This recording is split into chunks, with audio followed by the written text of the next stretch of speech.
Hey there. Hey Hi. everyone. Welcome back to Connected Human Conversations. Back again with Kelly Bryant. So glad to have you, Kelly, as always. I'm also joined by this fuzzer who has not been, well, I can't decide if he's not been feeling well all day or he's been picking up on my not feeling well all day, but he's been sticking close. So he'll probably be with us for just another couple minutes and then he'll be annoyed that I'm talking and disturbing him and then he'll check out. But welcome in. So glad to see you guys. Okay, we're done. And Well, I as can't decide if always, he's not been hang feeling on. well or if Sorry, he's been that's picking up. what happens when the cat jumps off your lap. Presses button. So happy to see you guys here as always. You are the reason we're here every Sunday night. We appreciate you. We appreciate that you engage with one another and that you share what you're thinking with us while we're here on the show. And I know we have some people here already. Hi, James, and hi, Tim. Um, we're going to talk about today. It's funny because Kelly and I just started just talking about a little bit before the show how many different ways this pervades our lives, and it's limiting beliefs. And we've heard it said before. It's been talked about before, so it's nothing new necessarily. But there were a couple of things that came up for both of us this week in the realm of limiting beliefs that we're a little different, I think, than how most people are thinking about it. I think most people think about it as ego and self-talk, right? What you're telling yourself you can and can't do. Okay, I see you guys. Gary, Kenny, thank you for being here. We're gonna get started, and then I promise I'm gonna do that thing where I catch up. But we both had some things come up for us this week that made us realize all the places our limiting beliefs show up. And for me, today I was not feeling well. I'm not sick, but I was feeling unwell. I have some chronic issues. I have nerve damage in my left arm, like basically from my cervical down. I had a nerve injury, and when it first happened, I couldn't move or feel my left arm at all. I literally would drag it around with a hairband, right? And I'm left-hand dominant, so it was a really big deal. And as it came back, it was very painful. Lots of therapy 3 times a week, the whole thing. And I was just even now telling Kelly, like, I live with a level 3 of pain, right? And if you're listening and you've not been here, you're like, oh gosh, a level 3 every day. But the reality is I've habituated to it. I've decided that this is my normal, and I only have to pay attention to it when it gets bigger than that, right? If it's a 3, then we're fine. That's just what it is. And when I spoke to the neurologist, and she finally said to me that it's not going to get any better, but doing things is not going to hurt it. You're not going to damage it unless you have a whole new injury. And my attitude was, I'm 40 years old and I'm unwilling to give up the things that I would have to give up to avoid pain. Right. So at that point, it was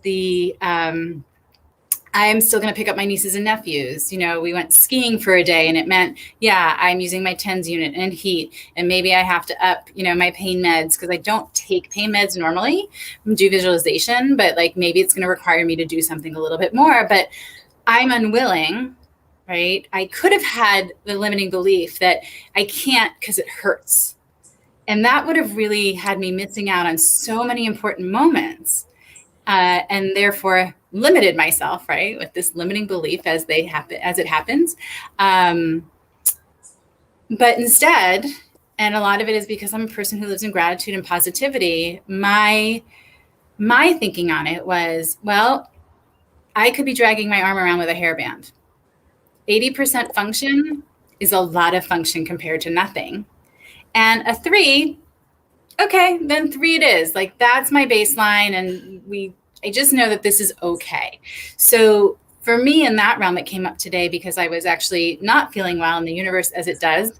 I jumped on to Usama's show and Jenny Gold was there and they were talking about autoimmune issues. So it made me think about my health. And I have one other thing that I can get into after, but that was sort of my place. Now, I know that you had a conversation this week that spurred the idea of limiting beliefs, and I'm hoping you'll share a little bit of it with us. Yeah, so when you think about limiting beliefs, the ones that come up are like fear of failure or fear of rejection or fear of not being lovable or not being worthy or things like that. And another common one has to do with money, and that was what came up for me this week. Was a conversation with a girlfriend of mine who's been a friend since childhood. She's one of my very best friends, and she has 4 boys. And we were just talking about our relationship with money and how that was inherited, right? How it's generational for us. My Kenny D in the sweater.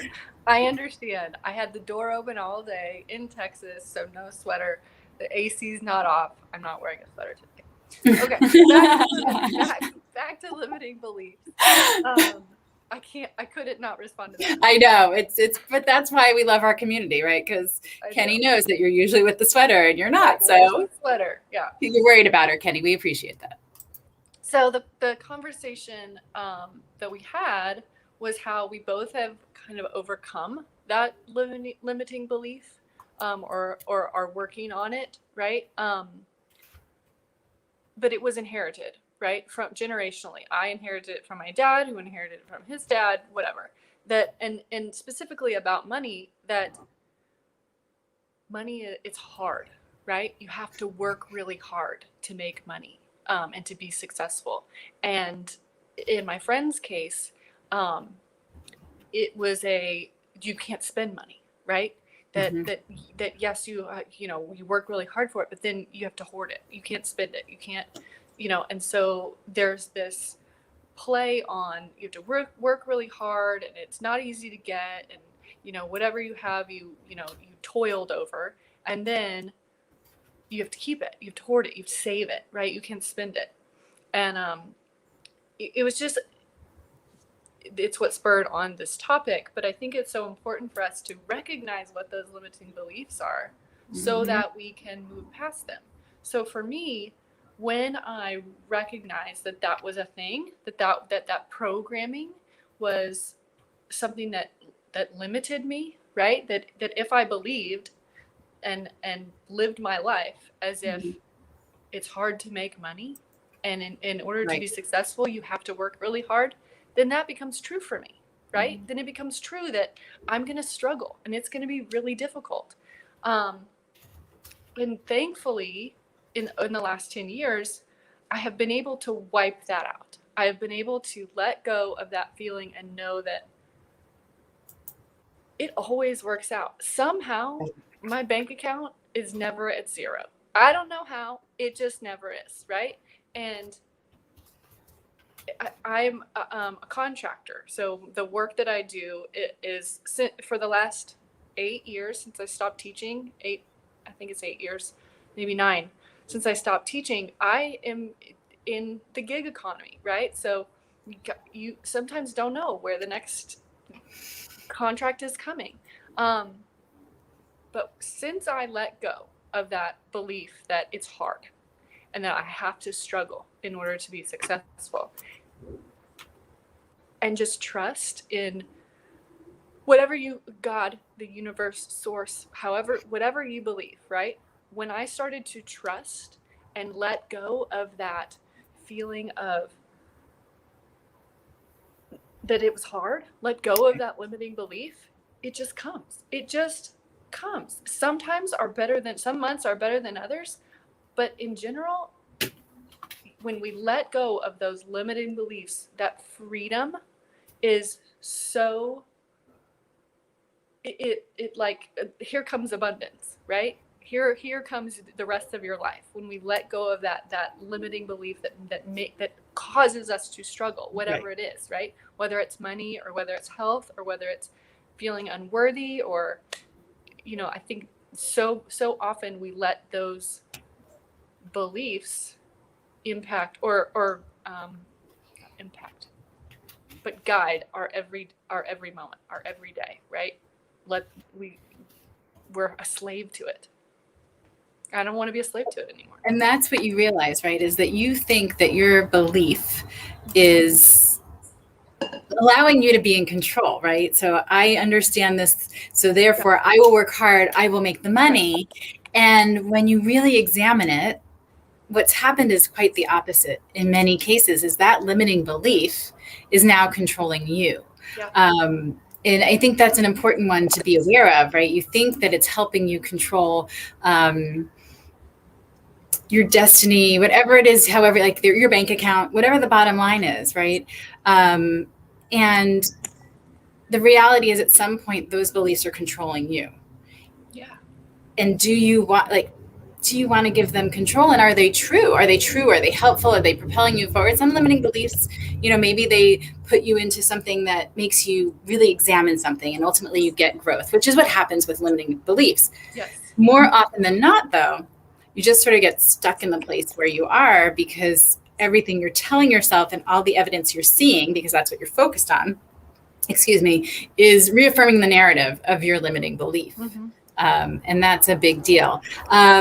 Before we go any further, I encourage you guys who are watching, thank you. And I'm going to say hello, and Kelly and I will just thank you for being here in just a second. But if you're willing and comfortable sharing your limiting beliefs, I would love for you, Kelly and I would love for you to put that in the comments, because like I said, we're here. These things that we talk about, yes, they're significant to us, but we engage in conversations that are aimed at being relevant to you guys. So please, if you've experienced them in the past and have some advice on how to get past them, or you are currently struggling with a limiting belief, or maybe you don't even think you have limiting beliefs and now you're just starting to think about it, please let us know in comments.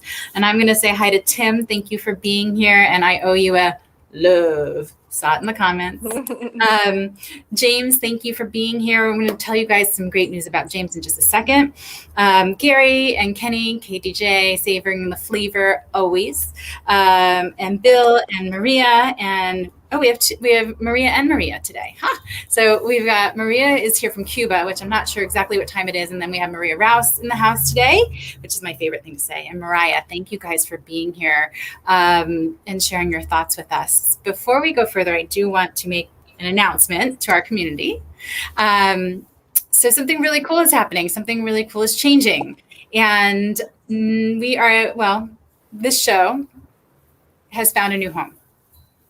And it's super exciting. A little while back, James Minarsich reached out to me and asked me if I would be interested in having Connected Human Conversations find its home on his LinkedIn channel through his LinkedIn Live. And we discussed it and went back and forth. I know this is just such a big deal. And I want you guys to know how selflessly he's giving with zero condition. So James has invited me and the show to come to his channel, and I have said yes.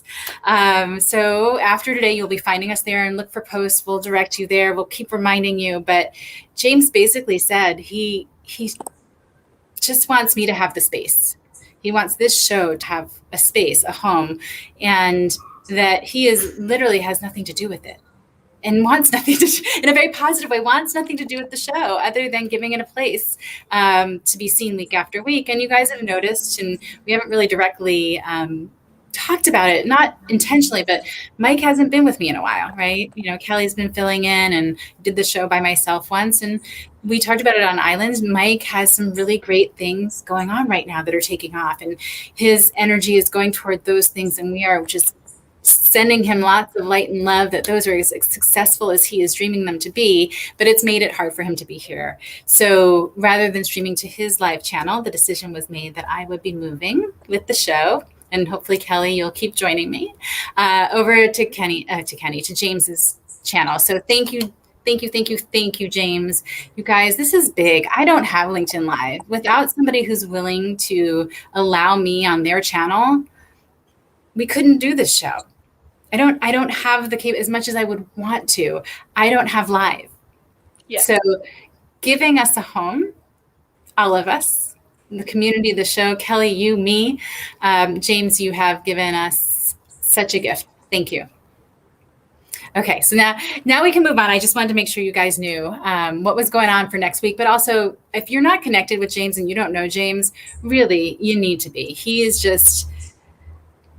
He's one of those human beings whose sole purpose is to bring positivity and good things to the world. And I don't know if there's a better example than saying, literally take my live channel and do what you want with it. So thank you. And you need to connect with him to see the show, right? Right, exactly. Otherwise, you're not going to be able to see now you have to connect with him to As I say, if you're still here, James, go ahead and make yourself known. And so everybody can go ahead and connect with you. And I see a lot of thanks. And I'm going to go back into the comments here for a second. And Kelly, if I missed anything significant, I know there's some stuff above this for sure, but yes, inherited, everything we inherit is very hard to overcome. It's very hard to break that cycle, reprogram your brain. And I had put as a response to her is that you're a very strong woman. It's not easy to do. You're a strong and determined woman. And the easiest thing to do is continue on with them. Mm-hmm. It takes very little effort, right? To just continue. Be the victim, right? And just right. You have every reason to think the way you think, be life going the way it is when it fits the narrative. Yep.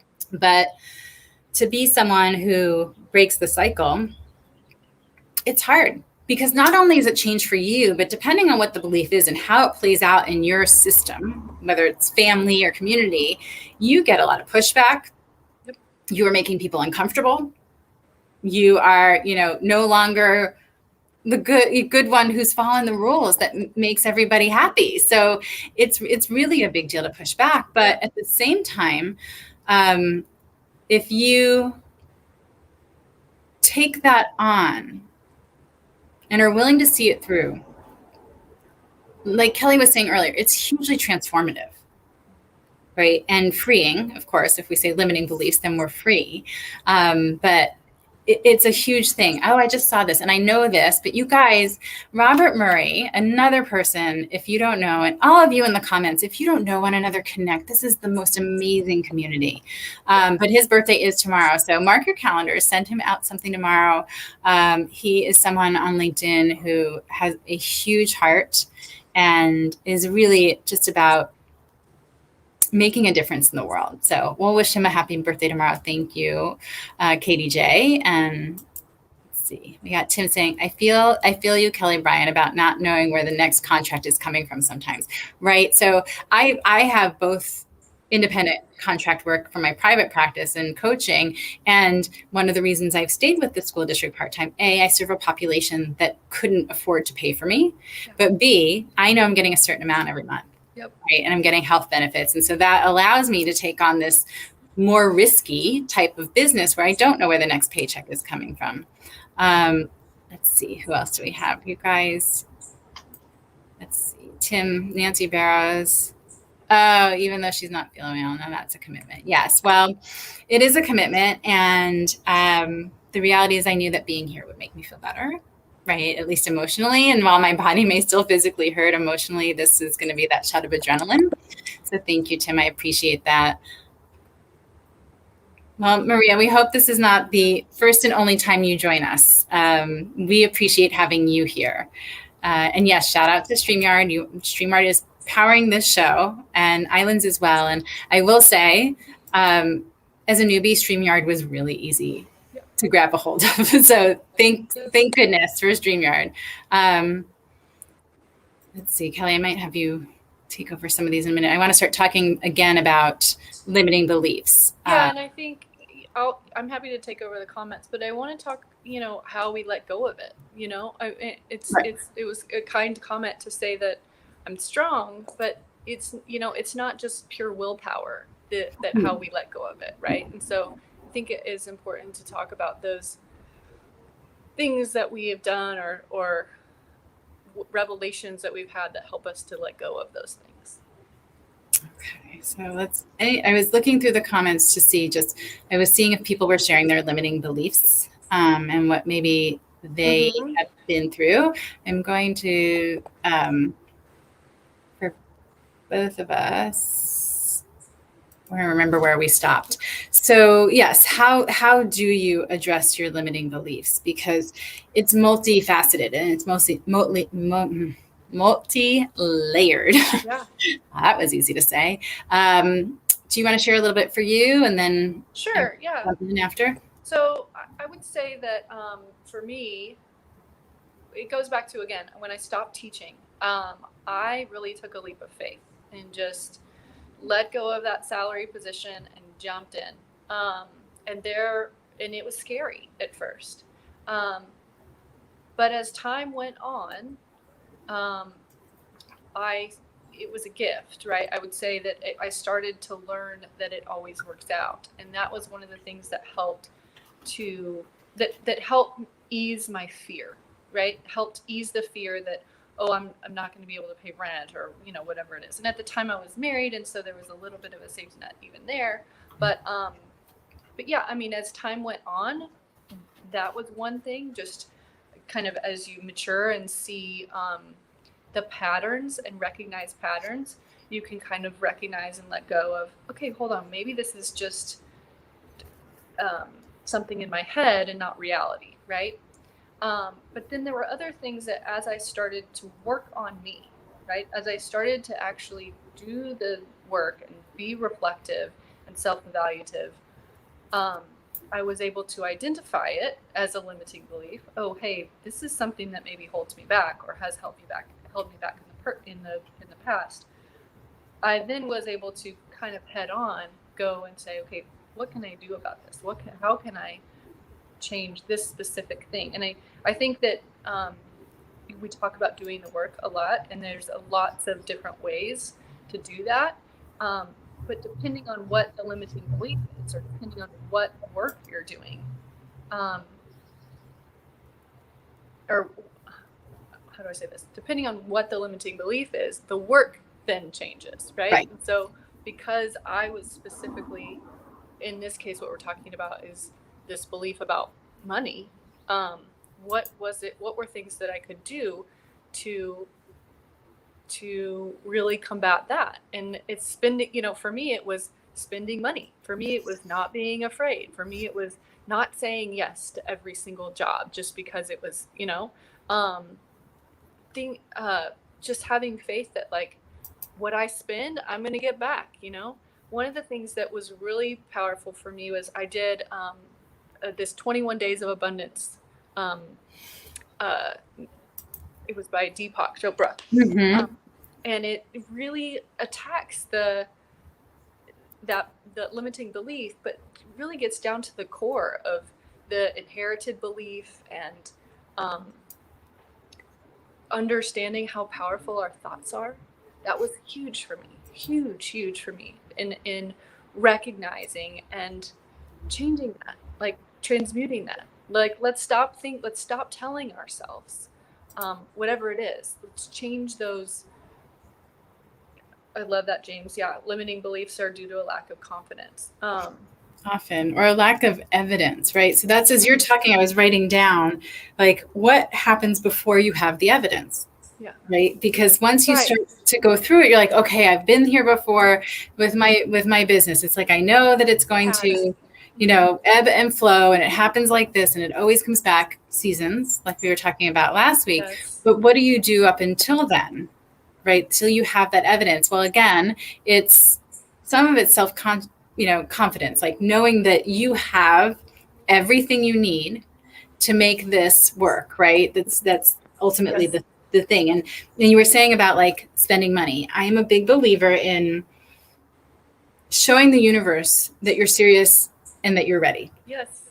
And so until you do some of those things, like invest in yourself, whether it be spending money or your self-care or whatever it is, right? Taking a class. Yes. You need to show the universe. And I believe this wholeheartedly, and I've experienced it multiple times. The lighting in my house, I'm so sorry, everyone. I'll be running around again today. It's Pierce. But the place of the universe will match your efforts. Yes. I really, really believe the universe matches your efforts. And when you are ready and you're open to things happening, you see them. Now, those things have likely been present throughout. They've likely been present throughout, right? But because you weren't ready, because of your limiting beliefs, you didn't see them as opportunities. And I had a really great example of this where I worked for a long time in my private practice at a private school. And I wasn't loving it anymore. There was a lot of turnover in staff, and it didn't feel like the community it once was. And it became a job. And it was definitely draining me. And I knew that. I was aware of that. I had gotten to the point where I'm like, this is not good, and it just can't keep going. Yeah. But what about the money? I'm a divorced single person living in Los Angeles. My monthly expenses are based on, right, what I make. What happens when that goes away? Yeah. Well, I held on to it and I held on to it and I held on to it. And then the pandemic came. And coming back into this school year, I was not ready to be in the world the way it would have been required to be working with that school. Yeah. And so the relationship of, gosh, I was with them since 2004. So if I don't math, however many years came to an end. And all that fear that I had been anticipating prior, all the fear I had prior to it happening, never showed up. Yeah. It never showed up because it felt so right and so good. And the offloading of that thing that was draining and I was dreading and was gone. And that happened in October. 4 weeks later was my first time on LinkedIn Live. Yeah. And I had removed something from my life. So I made space, but there was also that faith-based leap. Yes, my life is built on what I make, right? My budget is based, but I'm also willing to say no to this because it misaligned with me in so many ways before and now with the pandemic. And so in saying it's okay to walk away, I made space, but I also showed the universe I was ready. Yeah. And I was willing and I believed it was going to happen. And from there, I mean, my 6 months on LinkedIn, it has been just one thing after another, so synchronous, so perfectly, divinely, like no resistance happening that I don't know that I could ask for more evidence toward that this is true, right? That once you get rid of that limiting belief and you make space and you truly have faith and you take the step into whether it be buying things for your business or starting to spend the money because you're not worried it's not going to be there, or just saying, okay, well, I'm not actually going to look for any clients to fill this space right now, right? What happens? And I know we encourage you guys to put in the comments any of your limiting beliefs, and I'm going to go ahead and look through those. But I think sometimes the hardest part is that beginning when you don't have the evidence. Yeah. And again, how do you get past that? Yeah. For me, what has happened historically, and this is even in my divorce, the fear of the known became greater than the fear of the unknown. So I don't know, anyone out there, if you guys have experienced it, or Kelly, I'm sure, because you're constantly taking leaps of faith, right? That, you know, I know, like I said, in my marriage, I was just worried. I'm in LA. It's expensive. I don't know if I can do it on my own, both financially, physically, spiritually. I work a ton. Am I going to be able to when am I going to the market? When am I, when am I sleeping? When am I doing these things? When am I cleaning the house? Like, am I going to be able to do this? And, the beauty is, yes. Yeah. I think you're right. I mean, what do you do before you have the evidence? The only answer is you have to take the leap, right? Before you have the evidence, you have to take the leap of faith. When you know it's a limiting belief, the only thing you can do is take a leap. And that what you just said, the fear of the known became greater than the fear of the unknown, right? Yeah. So what I was stepping off into, I didn't know what it was going to be and how it would all show up. But you know this, and you know it's bad, and I don't want to do this anymore. So the heaviness and the weight of this energy, I don't want to do anymore. Right? I have a quote up in my bathroom by C.S. Lewis, and I'm going to butcher it, but basically it says, what lies ahead is far greater than what lies behind. They're what you leave behind, right? And it's just such a reminder of like, it's okay if you leave it behind, if there's something that you leave behind, there is something better out there, right? There just is. And we just have to trust and have faith that our intuition, right? If it doesn't feel right and it's not aligned and it doesn't energetically, right? Let it go. Whatever is ahead, it's better. And my belief is, if that was really where you were meant to be, you'll find your way back to it. It may not be exactly the same, but you will find your way back to it, or it will find its way back to you. Because if it was meant to be, it will find a way to show up in your life for sure. And I think, so for me, just diving into the known versus the unknown a little bit, right? So for the longest, well, I won't say for the longest time, because that's not true. My marriage was not all terrible. And my ex-husband was my best friend. We got along. We didn't fight. It was nothing like that. And so the safety of the known, of having him by my side, and, having the roof over my head, and having our life that worked pretty well together, right? There were pieces that were missing for sure. Was great. And then at one point, it was labeled a midlife crisis by a lot of people. Taking stock and knowing that what I was going to be sacrificing for the rest of my life, and what I was sacrificing, choosing that he was willing to sacrifice for him, because I was not loving him the way he deserved. I would wake up every morning and promise myself that I was going to be a good wife. That I was going to be a good wife today, that I was going to love him the way he deserved. I was going to appreciate him. I was going to connect with him. It was all, and I went to bed every night having failed. And so it became, is this going to be, right, this pattern that I live in every day, failing in something that meant so much to me. I took marriage very seriously. There is nobody in my family who's divorced. I am the first person. It was a big deal. But I got to the point where knowing what it would be like day after day it was far less tolerable than not knowing what would happen if I wasn't there. And this is not a glib thing. It was not an easy decision to make. And it took time.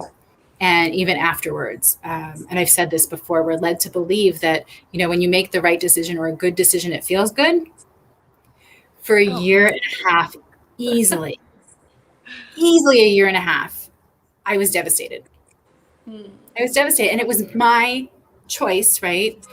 To end the marriage. And it didn't matter that it was my choice. It was devastating. And so for that time, when you don't have the evidence and you've done this thing, right? In my case, in the beginning, it probably could have been undone, but by the time we got further down the line, there was no undoing it. Yeah.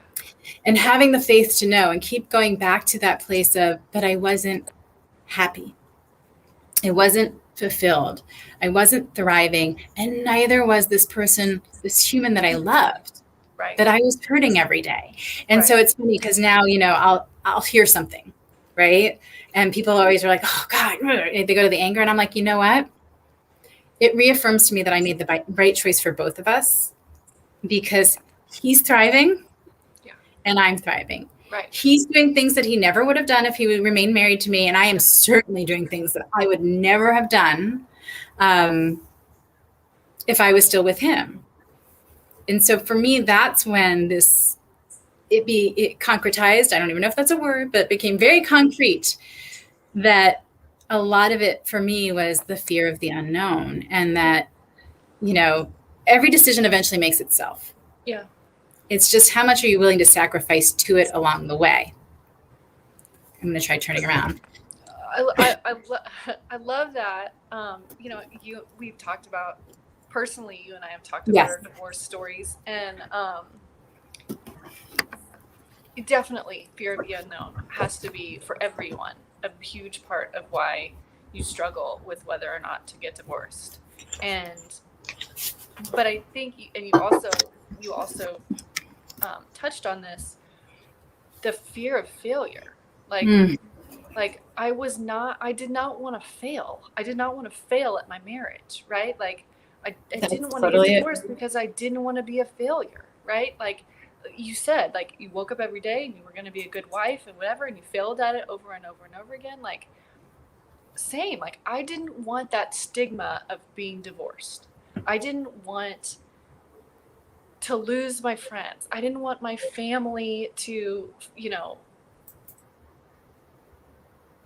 be disappointed in me, or, whatever it was. Like, I didn't want to, fortunately for both of us, we didn't have children, so we didn't, have that part of it that makes divorce very difficult. I know for a lot of people, but yeah, I mean, I stayed married for a long time, unhappy, as you stated, and we were. Where are you sitting? Where are you sitting now? I'm on Finding the the light. She's finding Yes, the I'm light. chasing the light. I'm chasing the light. Now somebody makes some cheesy comment about how I am the light and something like that, right? But it comes from within you.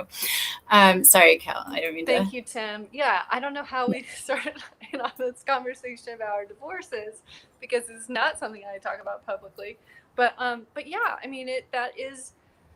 How long were you married for, Kelly? I remember it was 13. Yeah. And I was 16. Yeah. So, and I was 16. But that it absolutely is another limiting belief, right? That fear of failure or the fear of the unknown that kept us in situations that, for me, it kept me married for much longer than. And everything happens for a reason, and it's perfect timing. And so I don't want to say that, but yeah, I mean, all of my friends and family will tell you that they knew the relationship was over much before. Most of my friends and family knew much before we actually got divorced.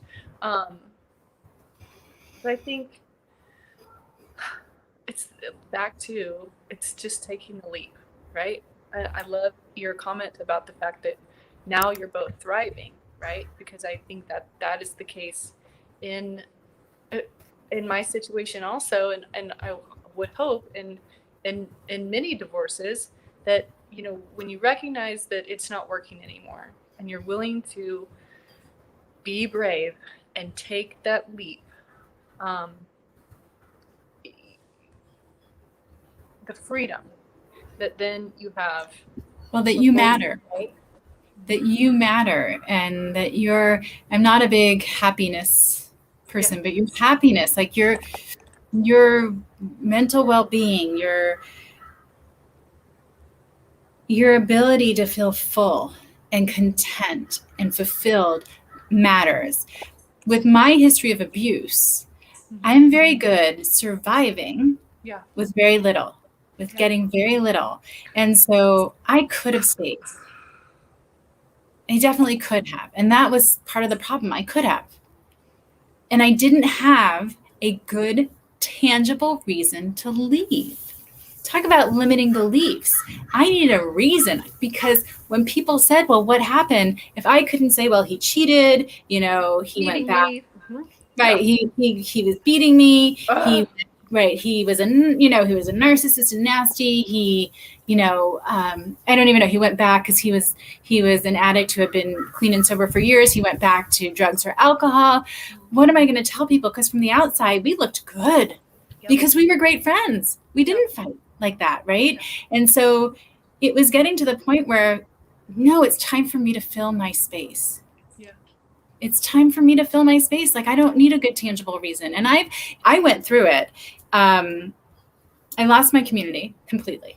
I was actually just talking to my mom about this, how I ended up with, I lost my pen. Sorry, guys. I ended up with PTSD about friendship, because these were people I'd been friends with for 12 to 15 years. And because I stopped showing up the way I had typically showed up. Yeah. And Michelle, I think, said it earlier, how it makes people uncomfortable. And I said it, right? And they didn't like that I was upsetting the apple cart, because if a couple that looks so good could break up, what does it mean about their relationship, right? Yeah. Where if I'm not showing up and putting on the face like everything is fine, they're all uncomfortable. And you know what? None of them were willing to knock on my door and sit on my couch with me in my pajamas. And that's 10, 12, 15 years of friendship. And so I had a hard time then, my limiting beliefs about friendship, that I was not a good judge of good people. Because how did I miss this coming? I had a friend who said to me, I am so blown out, guys. Oh, there you go. I had a friend that said to me, you said this was going to make you happy, so why aren't you happy?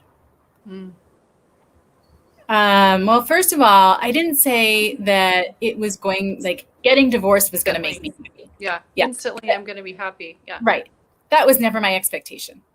clearly you have never been through a divorce, because if that's no, that wasn't what I was expecting, but I was expecting your support.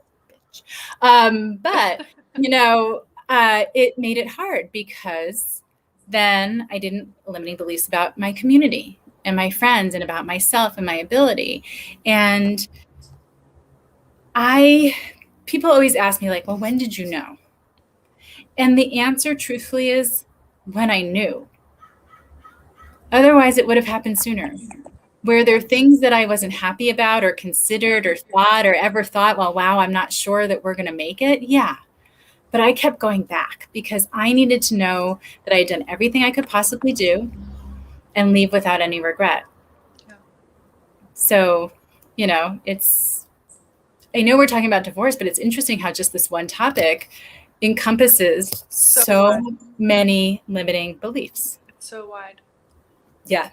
And I don't really, it's so funny, I don't really talk about my divorce either, but I don't know why. There's not a reason. I mean, I'm not ashamed of it, and, I'm not using names, so it doesn't really matter.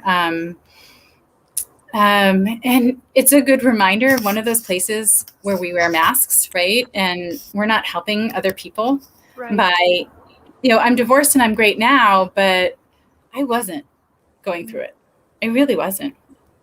Even though I knew it was the quote unquote right decision, I wasn't. Yeah. My divorce was a different experience for me. It was not super difficult. By the time I actually filed for divorce, I was happy, right? I was instantly free and happy. But it took me much longer, to file for divorce. Once once I gave myself permission, it was like that was it. That's all I needed. But yeah, I do think that it is an important conversation. It's part of what I feel like I need to share. Like in my book, it's a big part of my book. I think I wish that I had heard more stories of people and what they had been through and why they decided what they did as a path, right? As like a, you can do this, right? I did this. You can do this. Your life isn't over, and you're not going to be shamed by your community, and you can grow, you can thrive afterwards, right? Is this you, Beth? Because it's LinkedIn user, so I'm not entirely sure, but whomever it is, thank you. I appreciate that. I loved Kenny D saying earlier about saying no.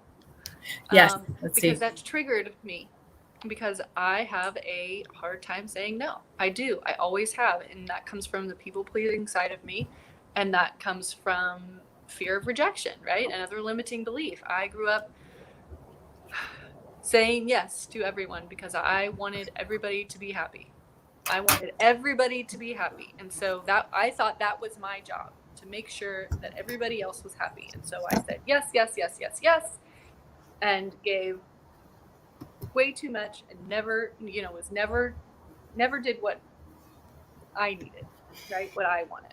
Right. So learning to say no, Kenny D, has been something very, very difficult for me.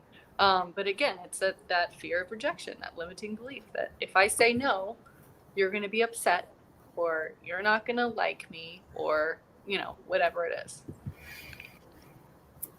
Thank you, Carl. And I think that these are places where, especially if you're empathetic or an empath and very sensitive to other people's energy and moods, you feel it when you say no and they disapprove.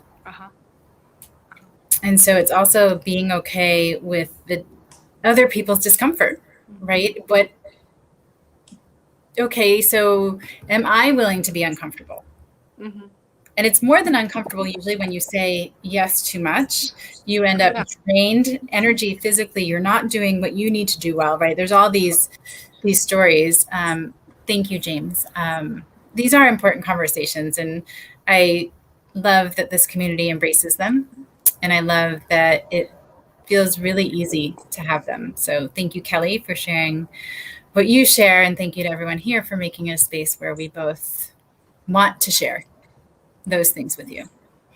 And I forgot what I was saying before that, but there were a couple of new people I did see. So I saw that Rob Rapowski was here and Michelle Waters. I saw you and Jenny Gold and Beth and James was here also. I think he was the LinkedIn user. I think I mystery solved it by going back through there. And this was a big one for me, Kenny. I didn't get this. I didn't get that the fact that it just wasn't good for me. It just wasn't healthy for me. It was limiting me. It was limiting him was enough. And certainly change is hard. Even if it's for the better, change is hard. I feel like I may have shown some of these already. Sorry, guys, if I'm repeating, but I was going back. You are very welcome. I can speak for me, but I also think it's true for Kelly, is we share because our stories empower others. Our stories help other people. And especially for people who haven't yet found their voice or are confident using it, we're telling their story too and telling ours. So that's super important to me. And I know, Kelly, you feel a lot the same way. That's not a friend to ask you that. Kick that story as a friend to the curb. Oh, Kenny. Oh, yes. And you know what? I was so grateful that in the moment that it was so clear to me. She had made it so clear that this limited energy that I had was, I didn't need to put it there. It was like, thank you. I guess I need to be smacked over the head, but I got it now. That's not where my energy is going. Certainly. And let's see. Beautiful conversation. Thank you for being so real. Oh, have a good night with the kids. Thanks for being here. You guys. What did I do? Oh, my studio setup. I'm literally a wandering Jew. Let's see. I just want to get through. Carla's here. I didn't see you before. I know. Yeah. Okay. This is great. That's also a reason. If you are not able to be you, you have always been, yes, you complete yourself. And when you married your partner to completely love you and complete you. And this is, thank you, Bethy, for your name.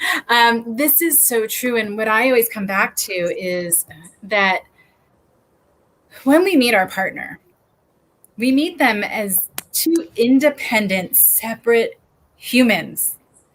And what often happens is we get into this relationship together and we end up doing this.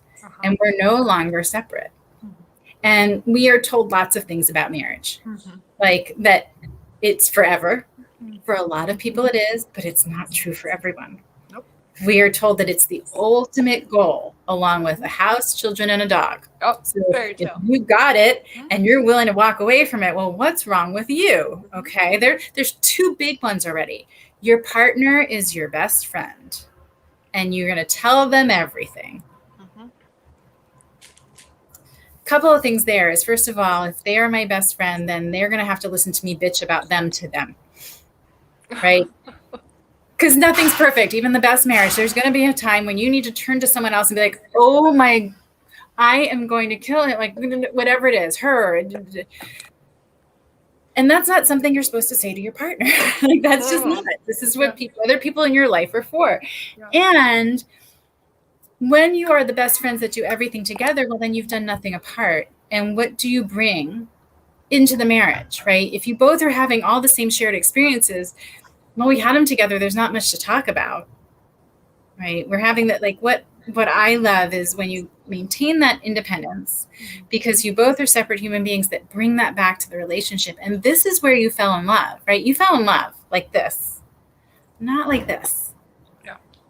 And so and Kelly, you and I have talked this. There are so many lies we are told, and marriage is one of the biggest lies. We are so misled on marriage. And not to say that all those things can't be true for certain people and certain couples, but we're told like it's the blanket truth for everyone.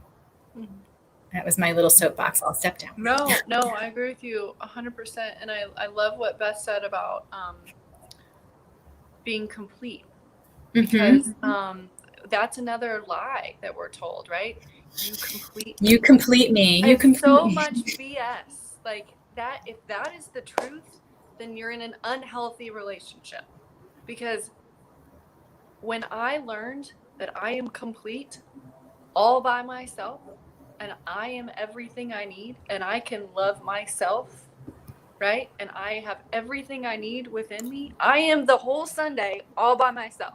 Right, exactly. Including the cherry and whipped cream. All by myself. Oh, thank you, Somebody else Beth. in my life maybe is the extra sprinkles, right? And I love it, and I love those extra sprinkles, and I'm so grateful for them, or the extra chocolate sauce, or whatever it is, right? But I am complete in me. I have never had healthier relationships than when I realized and recognized that I don't need anyone else to complete me. Enhance. What are you bringing? Yeah. Right? What are you bringing? I've got this. And amplify, not to say, enhance, you know, like encourage. Better together is great. All those things are great. But to think that I have a hole inside of me that this other person needs to fill is so dangerous. Yeah, because you completely lose yourself ultimately, right? And then you have convinced yourself that you can't live without them, right? If this is the person who completes you, how are you ever going to live without them? And I haven't read the comment yet, but it's so true. Like, so here's the thing. If I have a full Sunday without you, you may be an extra scoop, right? And that would be fantastic. Happen to love ice cream. But if I didn't get that scoop, I'd be perfectly fine. Right. I'm good. Exactly. I'm good. I'm happy. I'm wonderful. All by myself. All by myself. Right. And I will say, I'm a good partner. Like, I am a good partner. And I like being partnered with the right person. Yes. With the right person. Okay. Is this you, Beth? Again, there's Sparkle. two different. Thank you for being here. For many reasons. Even if it's good for us, yes. And I held on and tried my best to hold on till the bitter end too. Fear of failure and change. After narcissist abuse, we tend to establish boundaries, especially if you're an empath. That's true. It's funny how I had a significant relationship with an empath, with a narcissist. And as an empath, it is terrible. And the narcissist, for those of you who have not been in a relationship with a narcissist, and if you have, feel free to clarify this further. To me, it's basically what the narcissist relationship is. In the beginning, it's so perfect and it feels so great and everything is wonderful. And then the narcissist starts to take it away, right? You have to work for it. And it's control, right? So you're constantly trying to work back to how good it was by doing everything you can to make that narcissist happy and feel important and stroke their ego. And you're working back to something that never existed. Because when you're involved with a narcissist, they create that beginning euphoria. It's hand-tailored to you. Yeah. It's hand-tailored to you. And so you are working back towards something that was never there. And it is this endless cycle of you want it so badly because it felt so good, but it's unattainable. And it takes a while for most people to see the pattern, and maybe more than once. But once I saw it, I will say it showed me a lot about me. It showed me a lot about me and made me really aware of when people were knocking me down to make themselves feel better and big. It made me aware of when someone was begging for approval and love and to be told I'm good. And those are lessons you don't forget. Those are lessons you don't forget. And I don't know if anyone else has been out there with a narcissist and you have further. And yes, that's you. If you have insight, please share it. This is not just about what Kelly and I know. It's about what we've all learned. And that's why we get together to do this. Sparkle, thank you for making it. And thank you for letting us know it was you. Your name came through. Everybody's saying hi to you, Sparkle. You guys, again, if you don't know Sparkle, if you don't know Beth, if you don't know one another, please reach out. If you can't tell just from this conversation and the way people are receiving it and sharing that this is a great community, then do it anyway. Reach out anyway. You can't figure it out yet because you will. It. Yes, you won't regret it. Let's see. I bitch to peeps all the time. We have to. I'm sorry. None of us is perfect, and we need a place to put it, park it. Kamakshi, you made it. Kamakshi is graduating the end of this week from high school. Yay. So taking some time out to be with us. Thank you so much. Complete alone. Yes, bring the extra sprinkles. I also know how to buy sprinkles. So like if I really want extra sprinkles, I can go to the market. I mean, you can find them, right? Are we talking about sprinkles? Real sprinkles. But the reality is if we're talking about the metaphorical ones, you can find them. You just have to decide what quality sprinkle you want. Like there's always somebody out there. But it's what are you holding to what you know you deserve? Or are you falling prey to a limiting belief that says you need to be with someone? Yeah. Let's see. Sundays with whipped cream sprinkles and cherries. I'm worried. So damn scrumptiously delete. Don't think that I need a Sunday bar. Does anybody have a Sunday bar they can bring over? All right. Let's see. Nancy, wonderful people here. I truly love the gift of being better for me. It's a huge one. We talk about self-care. We talk about self-talk. We talk about all those places where we are, oh gosh, sorry. Yes, shout out. And Tim, I just saw this. And being an East Coast person, Friendly's ice cream, and you could go to the Friendly's restaurant. So good. And I remember they used to have this huge peanut butter sundae. I'm sorry, I'm going to stop because it's not nice. Right. I'm so hungry for the sundae now too, right? This is not fair. Sorry. Sorry you brought up this Sunday. Carvel. Okay, Tim's just going to keep making it worse. Carvel. Okay, you want to know a little known fact about Nancy Barrows? I was a semifinalist for Little Miss Half Pint when I was like 4 years old. Oh, cute. And apparently I was spicy even then because my mom said that I wanted ice cream, right? At the end of like doing this whole thing, I wanted ice cream. And I went up to ask for it and nobody would give it to me because I didn't have money. And so I said to my mom that we were going home because they wouldn't give me any ice cream. And that's not very nice after I did everything all day. I mean, you have a point. I mean, yeah. All right. So I'm looking at the time. I really want to get through all of these. My goodness. Oh gosh,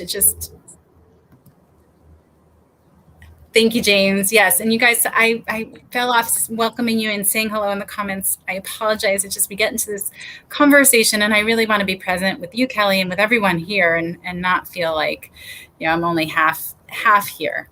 Okay. So thank you everyone for being here and for thank you for joining this conversation. Yeah. I shared this and I feel like it's going to come back to haunt me.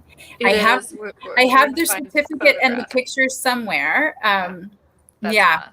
We need to see this. Those will come out of the woodwork. Okay, so looking at the time, I want to, of course, do our usual wrap. I want to thank you for the reminder, Tim. I don't believe in apologies when you've done really nothing wrong. I want to thank James once more. I don't know, James, if you're still here or not, but if you weren't here earlier and didn't hear, Connected Human Conversations has a new home. So we've been reaching you through Mike Paterano's LinkedIn Live, and Mike has some really exciting things going on, and I'm sure you've noticed he hasn't been here at the show lately. And he's got things taking off, and I wish him well. And the reality is that his energy needs to go there. He always has a place here. But because we were going through his LinkedIn Live channel, it didn't make sense anymore if he wasn't going to be able to be with us and to free up that space for him to use. And a little while back, James Minarsich came to me and asked what I would think about, letting his LinkedIn Live channel be the home for Connected Human Conversations. And if you guys know, if you know James, you understand the human he is. If you don't, please connect with him, because lots of people could have come to me and offered their channel with strings attached, some control over the show, or telling me I had to move the date, or they wanted to be a co-host, or whatever it was. And James literally said to me, it's yours. It's yours to do with what you want. So starting next week, you will find us over on James' channel. So go ahead and connect to him, or you won't be able to find us. And thank you again. James really is the human embodiment of wanting to make the world a better place. And that's his only objective. So thank you, James. I did see Gary is getting a divorce, but he's real happy about it. And there are those people. Yeah, congratulations. We're happy for you. Yeah, we're happy for you. People used to say to me, "Oh, I'm so sorry," and my answer was, "No good marriage ends in divorce. Right. Don't be sorry I got divorced. Congratulate me that I didn't stay." Moving on with my life. Right. This is getting good. What did we do? What part of it was getting good? And James, thank you. We appreciate you. We appreciate who you are and what you're doing, and that you have given us a temporary permanent home until I get approved for LinkedIn Live. So appreciate you. All right. So Kelly, do you have any last thoughts before we say goodnight? Yes. Good. I want to encourage everyone here to identify those limiting beliefs and then take a leap. Even if it's something small, take a leap. Because the freedom that we experience when we do that is life-changing. And then go have some ice cream. Yes, definitely find the ice cream. Another little known fact to me, I eat ice cream every night. Do you really? I do. I eat ice cream every night. I love ice cream. And I will say that it's not always a huge serving, but I can go get, hi Lee, welcome. That I will go get a tablespoon. I'll do like a drive-by. Like I'll just get a tablespoon and keep going. What kind of ice cream? Do you have a favorite? Well, always have the same? What's always in the freezer is vanilla, because then I can make it into anything I want. So I pull a little bit of Stone, what is it? The creamery. I don't know if you have them anywhere, where they have the marble slab. Stone Cold Creamery. Yes, creamery, exactly. Something like that. Sorry, Cold Stone. Sorry, Cold Stone. They're not going to be sponsoring us. Cold Stone. But I always have vanilla because I can mix anything into it. I can crush up graham crackers. I can put in pretzels. I can put in peanut butter. I can put in any candy I want. So that's my usual. But if I'm choosing, I have two go-tos: Ben and Jerry's Chubby Hubby. And that one's not so easy to find. And then the other one's actually a gelato, and it's peanut butter pretzel by Talenti. Ooh, yum. Yeah. Okay. Before we go, please, yes, Tim, you're right. Tell us your favorite ice cream. Hey, wait. I take offense. It's never eaten as plain vanilla ice cream. We're going to have to fight, Kenny. That's unfortunate. We knew someone was going to Yes, there's going to be someone that was, not going to be happy. A tablespoon. I thought there was 1 quart minimum. Oh, this is once it's in my home. Once it's in my home, I can put the tablespoon in there and walk away with just the tablespoon. Lee, I actually think this is your first night with us, so thank you for joining us. Is there anyone else that was first time tonight? I was trying to look. There's names I recognize, but I'm not sure they've been with us at this show. Yes. Okay, so here we go. Peanut butter, vanilla, and if you get either Mediterranean salt or just even pretzels with something salty in there, try it and let me know what you think. Baskin Robbins would be Jamocha almond fudge. That was in there somewhere I saw. All right, here we go. So guys, when we all get to meet in person and you go for ice cream with someone, right, or you decide to show up with a pint at their house, if you're going to James's house, it's chocolate chip mint. Cone or dish, I don't care, whatever vehicle gets it to my face. Honestly. Yeah, I prefer a cone, but any vehicle that gets to my face. I like the different textures. So one of my favorites, and I don't even know if they still make it because I don't eat a lot of ice cream anymore, but Coffee Heath Bar Crunch by Ben & Jerry's. Oh, I used to love Coffee Heath Bar Crunch. And they put like chunks like this. Huge chunks of Heath Bar. Oh, it's so good. And then the eating became all about the excavation. Right, you eat so much more than you ever intended to dig out that huge. Can you find? Yeah, I'm back in Dallas. Yes, well, until tomorrow. She's really your Where's Waldo. I was saying I was Where's Waldo in terms of like moving around, but Kelly's all over the place, moving and shaking. I'm a sugar cone. Wait. Do you mean like the waffle, like the big one, or like there's the soft one and then the hard one? Do you know which one I mean? Like there's like is that like a cake cone versus a sugar cone? Because if we're going straight up waffle cone, I'm going waffle. I like both. I gotta say both. I'm a variety girl. There you go. I I like the waffle cone because it's bigger and you can put more in there. That's a good point. There's something about the crunchiness of it. There is, yeah, the crunch. Like, it's just good. like, it's Okay. like almost like styrofoam, like edible styrofoam in the best way possible. I'm not sure I can picture edible styrofoam in the best way possible. So it's a good thing I've had the ice cream cone before. When I don't do it now that I'm adult, but when you were little, do you remember biting the bottom off of the sugar cone and then sucking the ice cream out the bottom? Did anyone else do that, or was that just me? It's just me. But I did say the bottom of it, and always had like the juices in the bottom. Right, exactly. So good. And then it was keeping the cone to ice cream ratio going the entire time.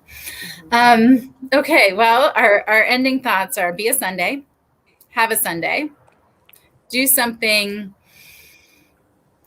brave for you, and that is contrary to your limiting belief this week. And like Kelly said, you don't have to go to the 10-meter diving board and jump off. No.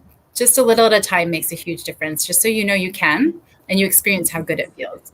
Yep. For me, it's not just me.